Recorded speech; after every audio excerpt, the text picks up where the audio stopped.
It's Mr. Buttons at Gonor Games. We're in the shop today because we have a busy day getting through orders that have come in, and I thought I would take this time to give some puppy scrooches first. That's what we always have to do before moving on. Most important thing, does Chloe need some scrooches too? Yeah, of course she does. She's already in play mode. But we can't play. We have a lot of work to get through because I have a lot of packages to ship off and the usual nonsense here at the store. Anyway, let's talk about Final Fantasy. So we are now a few days into the week, Wednesday. So pre-release weekend, of course, last week meant a lot of supply as far as card singles. Should have entered the marketplace already, but I was blown away on TCG Player and eBay with the lack of amount of supply. I'm wondering if there wasn't a lot of mass box openers with this set compared to sets in the past. Because I was looking through TCG Player at some of the mythics we opened, I was just surprised, like 2 or 3 copies. We're not even talking about foils, just in the single digits for many of these mythics that are in high demand now for people putting them in commander decks and building around them in standard. And the more and more I look at the set, the more of a home run Final Fantasy is for kind of the holy trinity of what makes a set good. So first of all, you want the collectability. You want something that the players can actually want to collect. And I think that's where Tarkir Dragonstorm kind of snuck up on everyone with the dragons and the nostalgia of kind of old school Magic feel that it had.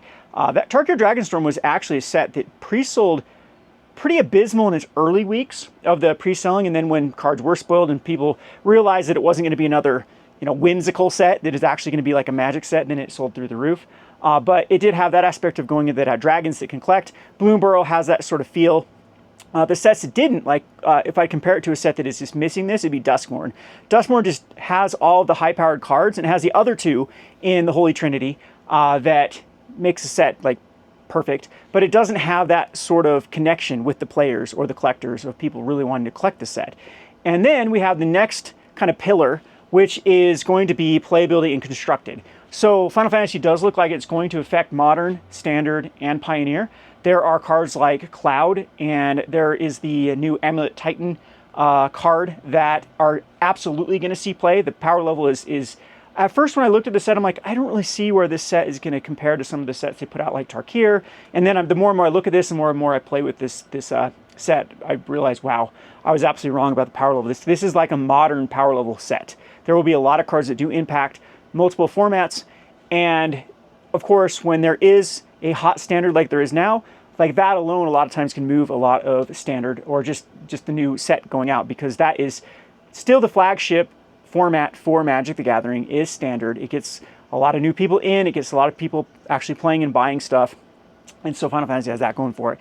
And last but definitely not least is Commander playability, and this is just a Commander set. This is like a Commander Legends type set or a Baldur's Gate where it just has so many different commanders. There are already the Vivi, I believe it's Vivi, right? The Spellsinger commander, as well as one of the commander decks that already has over 7,000, I believe, entries on EDH Rec.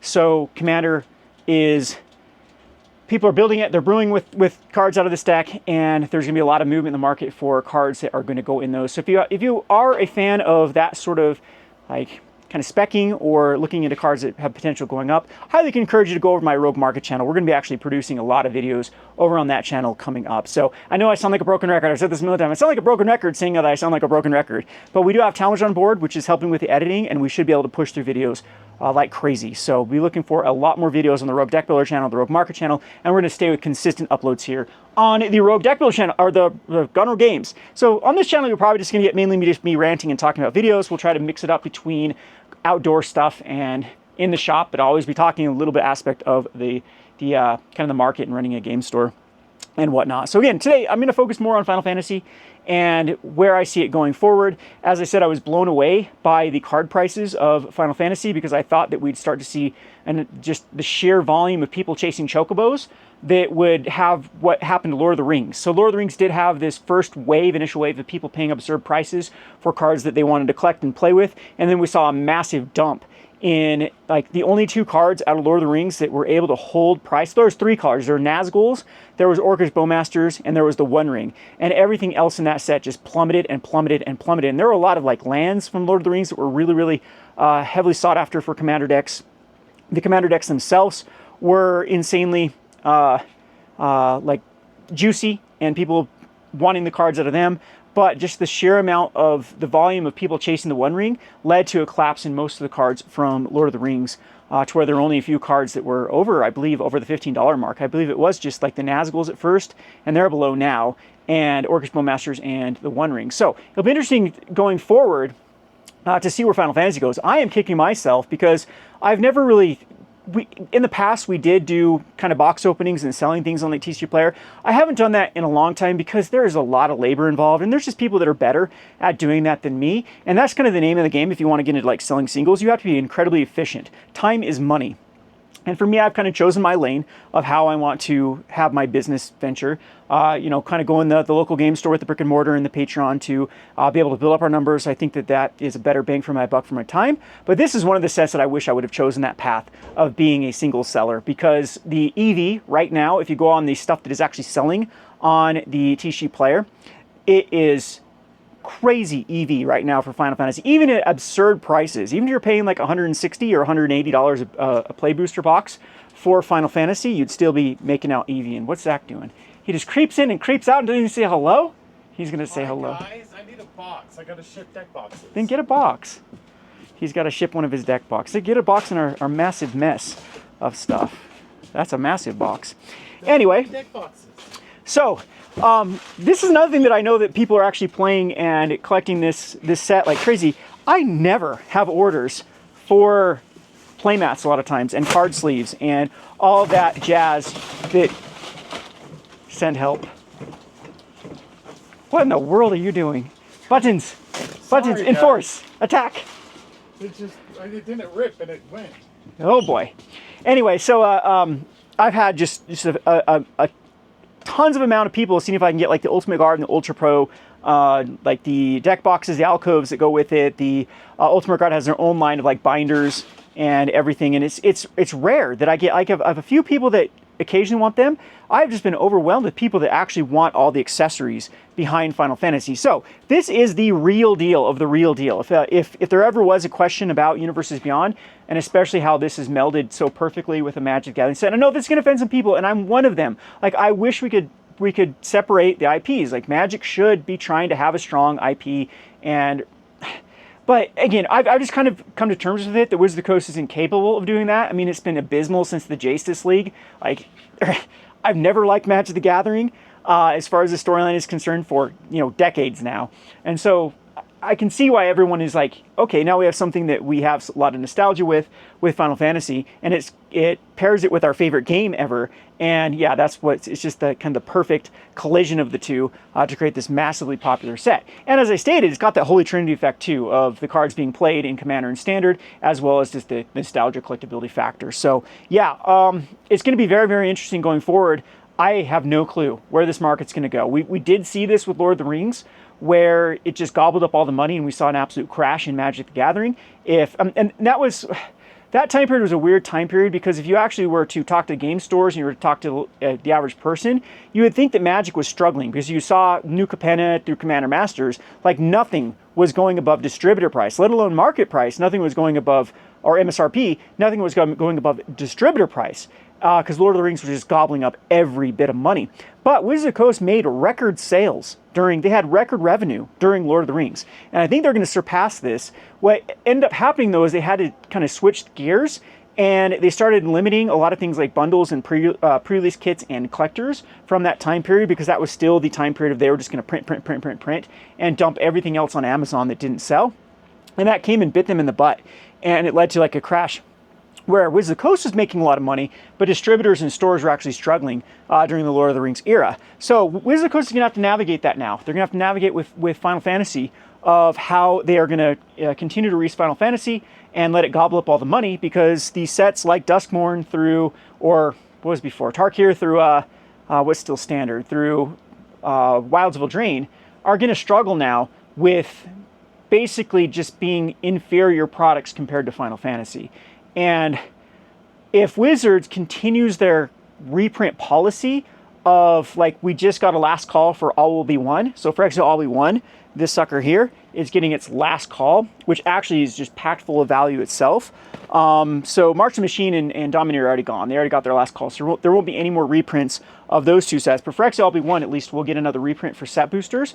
But if they continue this policy and do like another Wildesville Drain, don't listen to people that say Wildesville Drain's done too. I've heard this like 10 times from, I guess, a couple big name YouTubers that like to spout off stuff that is inaccurate. Said there was a last call like a while back for Wildesville Drain. That's not true. We just had a reprint for Wildesville Drain. It now is going to have a draft reprint for Wildesville Drain, and I believe there still will be some multiple reprints for set boosters. And the same can be said for all of the non-rotating. Wildesville Drain does not rotate, mind you. It's the sets that do rotate is March Machines, Dominaria, and All Will Be One. Those are the ones that are out in September with this new 3-year rotation.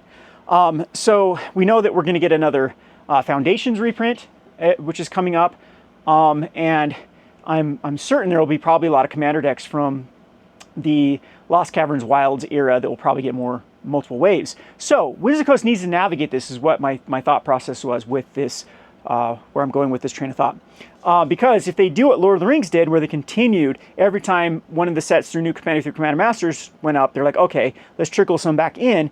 It was just too much. It was too overbearing. Like, they have to give the market some time to rest and eat up all the supply at distribution and store level.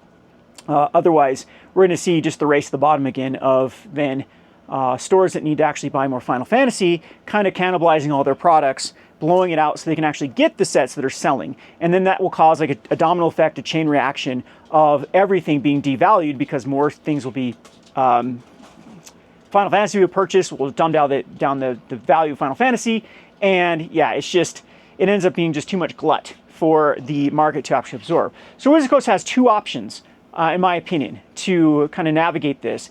A, they really hold back, and this is the plan that I would do if I was Wizards of the Coast, on doing any sort of reprints of the non-Final Fantasy sets and continue to produce Final Fantasy and let the market just continue to absorb the Final Fantasy and let these other products become a little bit more scarce and rare.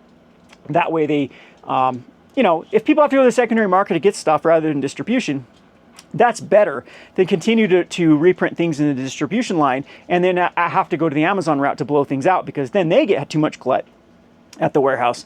Because Wizards of the Coast is very, very bad at anticipating exactly how much short-term demand there will be for products. So B, the other thing is to limit Final Fantasy and continue to print everything kind of equally. And if that's the case, then we're going to see Final Fantasy hold incredible value for things like set boosters, bundles, pre-release kits, and of course collector boosters that can't have a reprint because they have serialized cards in them. Yeah, that's going to be definitely an issue for that. So I don't think that Wizards is going to go that route. I think they're going to go the route of, I'm hoping they go the route of just kind of limiting these other reprints and not doing these multiple waves of things like All Will Be One again and Foundations and everything. Just let the market recover. Let them be a little bit scarce. Let them be a little, they really, hopefully apparently they've hired some economists. They've hired some people that are experts in the market that understand these sorts of things that do follow the secondary market and then try to realize when reprints need to happen. And I have been more impressed with that. Like Wildesville Drain was perfectly done. It wasn't like a massive reprint. It was quite small. I'm assuming Fraction Will Be One will be quite small.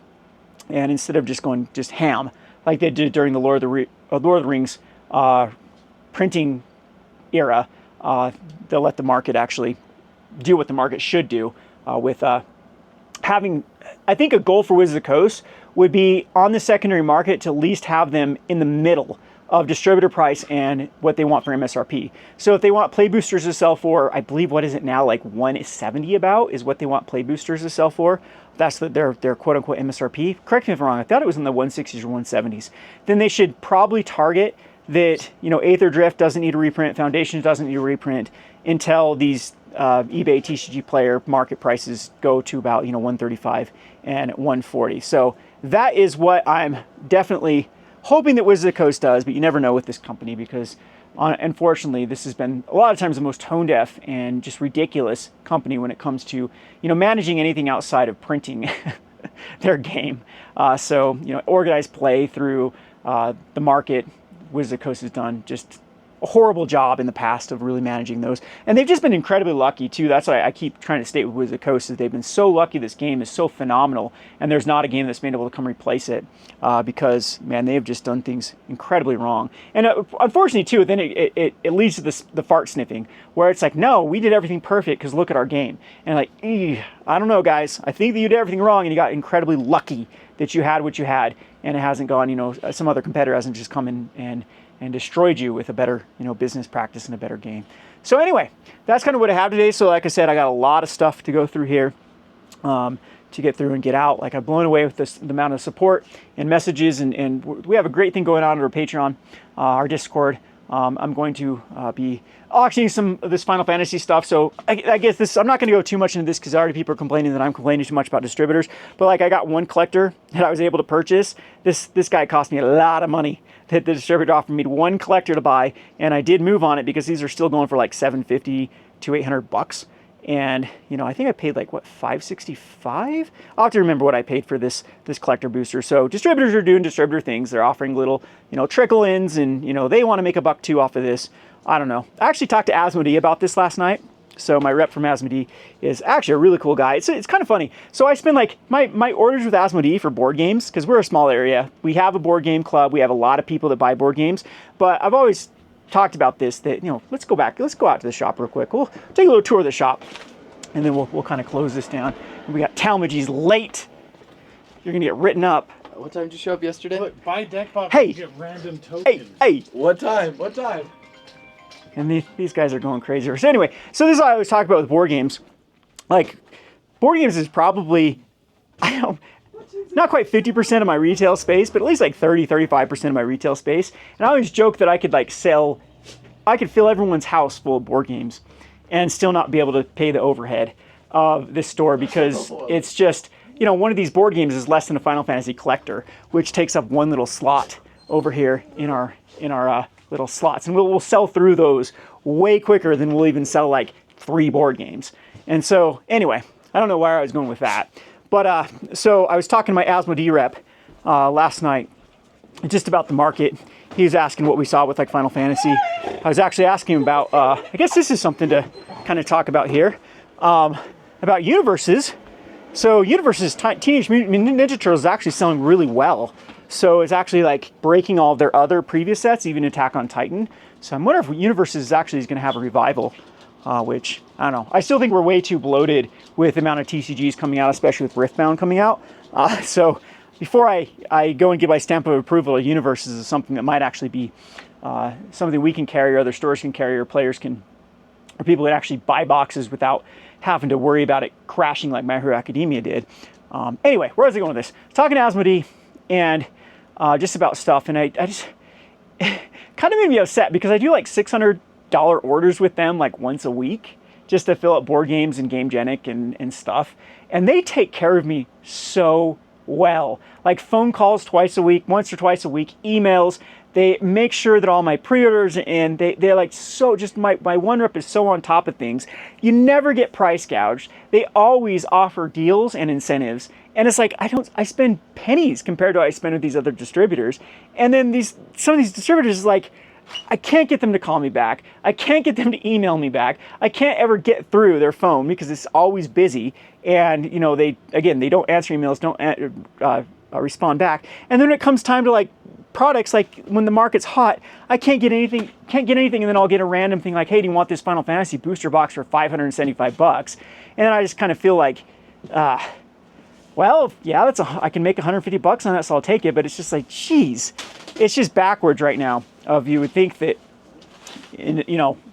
where you're spending so much money, that would be, these distributors would have even more incentives.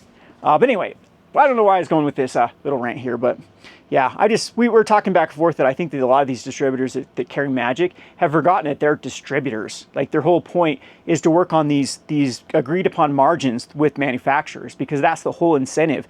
That's why Wizard of the Coast and Pokemon have made contracts with distributors, is they're supposed to mark it up like, I don't know, anywhere between 7 to 11.5%, I believe. I believe that's their margins on most products, and that's where their entire business model is just that they get to be the exclusive vendors, or there's a half a dozen of these, and they get to then have be the outlet where everyone has to buy them from. But again, I kind of sympathize with distributors though, because when Pokemon goes through Costco and dumps more product on Costco deals than they do at distributors, and Wiz the Coast goes around of the Amazon dumps, then it's like, okay, they lose their exclusivity. So I think that they're now like, okay, if you're going to kind of break your contract, you're going to break the spirit of the law, the spirit of the contract of why we're distributors, and we're also going to break that, and we're just going to become, you know, glorified resellers as well.